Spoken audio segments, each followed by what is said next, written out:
It's just not the year to get back to defense because they don't want casual gamers coming onto the game and feeling overwhelmed. If you guys would like to continue creating dialogue about these badges and talk some more in depth about these badges, if you would like to become a part of a great community of 2K players with over 3,700 members, consider joining us on Discord. We would love to have you become a part of our family. The link for Discord is going to be in the description below. It's also going to be the top pinned comment on this video.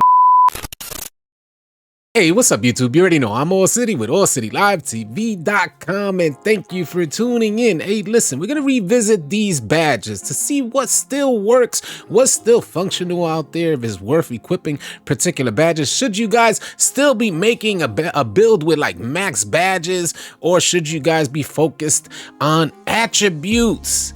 And I gotta say, I've been fortunate enough to create a ton of builds on 2K21, and I've noticed that badges are like a little suspect on the game. I don't know if we want to go with max badges. You guys let me know in the comments section below. I would love to hear from you. But you see, I got a good amount of finishing badges that work really well. Now, for finishing, you definitely need a certain amount of badges to get you those contact dunk animations. And I think we're limited. It's not to say that you cannot get these like animations without these badges, because I brought out quite a few builds on live stream with 0 badges, and I've done really well out there. And it looks like 2K puts 0 badges at an advantage. And why is that? Why do you think for a second that 2K puts 0 badges at a little bit more of an advantage? Because there's a ton of new players on 2K. There aren't as many people that receive the next gen console, so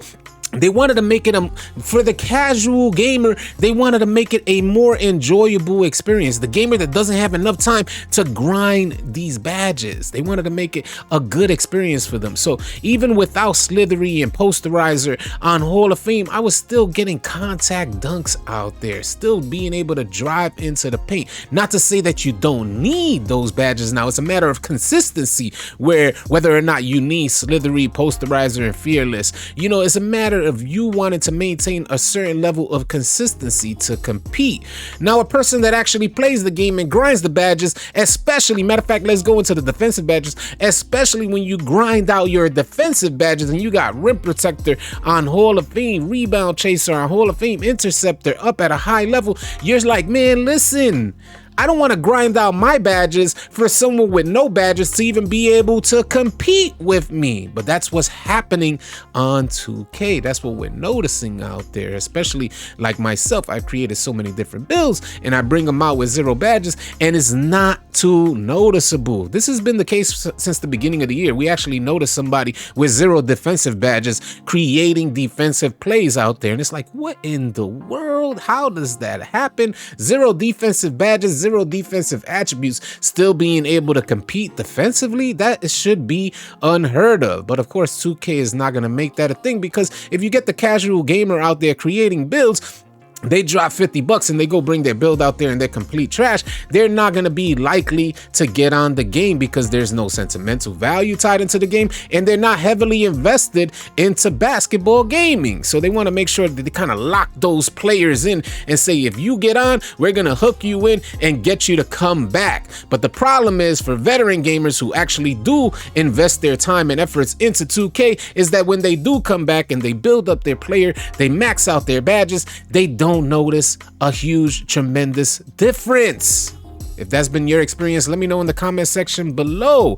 Let's talk about the badges, man. Let's go into what's going on with the badges, because we know badges are supposed to be like a counter to each badge. So you got Posterizer, you got Slithery, you got Fearless Finisher. And there should be counters defensively to these badges, like Rim Protector, Intimidator, Interceptor, Rebound Chaser, Clamps, Chase Down Artist, Box for Worm, and things like that. You know, there's supposed to be counters to these badges, but do these badges actually function as they should is the big question. Do you feel that they function as they could, or as they should? Let's continue talking about badges that may not be absolutely necessary. And ankle braces, such a great concept, but not absolutely necessary. In fact, I would go with off-ball pest over ankle braces. The box badge, it's not necessary at a high level. For some reason, these are some of the badges that were actually awesome in previous versions of 2K, but unfortunately, in this version of 2K, you no longer need the box badge. And why does 2K switch these badges up? Defensive leader is something that one of your teammates should consider, and this is like something that you guys need to kind of strategize as a team with, communicating to your teammates and say, you got this badge on, how about you put this badge on? From floor general to defensive leader, badges that boost your teammates attributes up, which will help them play better on offense and defense, is something that you want to communicate within your team. Badges like Heart Crusher that will minimize the amount of takeover that your team receives, and also dwindle, making them cold, and when they get cold they drop attributes. So something that you like out there, I put this badge at Hall of Fame for my perimeter defender, but for my interior defender I don't necessarily even put it on. So things like that you want to take into consideration. Hot Stopper, it's not a really, because defense is so weak this year, Hot Stopper is not something that you want to kind of prioritize because the defense is so weak this year. You're not going to gain the benefits of adding to your takeover with Hot Stopper, and it's not going to be consistent. But for like shooting with the Hot Shot badge, being that you do take a lot of shots out there, you are going to gain the benefits of adding to your takeover. And what shooting badges should you guys be going with? Because I gotta tell you, I just dropped a video yesterday talking about how shooting has been changed, and my live stream title yesterday was saying that there's been a patch to shooting. And I hit the lab, I try to work some magic. Shout out to the homies in our Discourse, because they provided me with some great information for shooting. I adjusted my shot. We're going to test out that shot in today's live stream. I would love for you guys to come on through.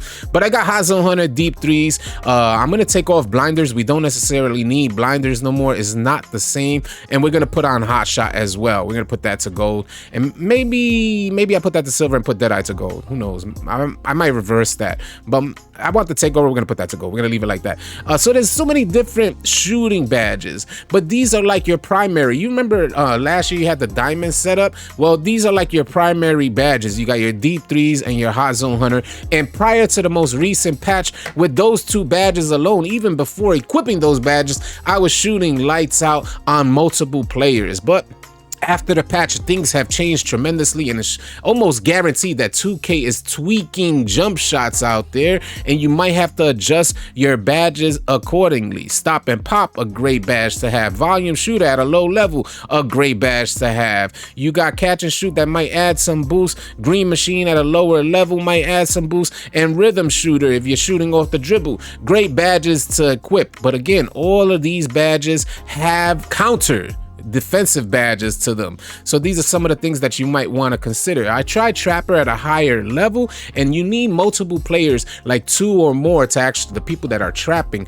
for this badge to be the most effective. So something to consider. Off-Ball Pest by far is one of the most goated defensive badges for me, in my opinion. So something that you may want to consider as well is Clamps and Interceptor to help against those playmaking and shooting badges. Rim Protector, I gotta tell you, it says improve the ability to block shots. It doesn't only work in the paint. This is like known from previous versions of 2K. I think Chalk was one of the first people to actually put this out there and say that even equipping Rim Protector would help you at the perimeter to block shots as well, giving you better animations along with Intimidator. So something to consider as well when you're trying to get your perimeter defense up. So you got your playmaking badges, and you guys can see my playmaking handles for days. Quick First Step, one of the most goated badges on 2K for playmaking and for driving, works for everything to create spaces. Quick First Step. Tight Handles helps me with getting stun animation, so I like Tight Handles, although I may not need it that high anymore. I do enjoy Tight Handles. Stop and Pop, a great badge. But Bullet Passer, by far one of my favorite playmaking badges in the game, and the counter to Bullet Passer is the Interceptor badge. But Again, we all know defense is cruised on NBA 2K21, and the reason why defense is cruised on 2K21 is because 2K is catering to the casual gamer out there. So this is not necessarily the game to really test out how 2K is going to evolve. I have a huge feeling that a lot of players that have joined the 2K community this year on NBA 2K21 for next gen will be heading on out. By the end of the year, they're not going to cater as much to the casual gamer on the next release because they're going to feel like they got their following already with this release. And when they do cater to the actual invested gamer, when they get back to business and cater to the people who actually play the game, and they start catering to the actual influencers of the game, I think that's when a lot of these badges are gonna make their comeback, like box, like clamps. You're gonna get better clamp up animations, better chase down, better defensive animations all the way around. It wasn't too long ago with 2K19 where defense was actually probably top notch. It wasn't too long ago where lockdowns were going absolutely crazy, from shooting to great defense out there, getting into passing lanes, creating a ton of defensive plays out there. And I think we're gonna get back to defense eventually. It's just not the year to get back to defense because they don't want casual gamers coming onto the game and feeling overwhelmed, which is why when you bring out a player with 0 badges, they don't play too bad. You only notice the difference after you invest your time and effort into upgrading that player for attributes and maxing out your badges, that you say, man, this game just doesn't feel right. It doesn't feel like they really invested badges to make a difference in your player. If you guys found this video helpful and or informative, please consider dropping a like on the video. If you're new to the channel, please consider subscribing, as we intend to have a ton of next gen content coming your way. I'll catch you guys on the next video. Easy, y'all.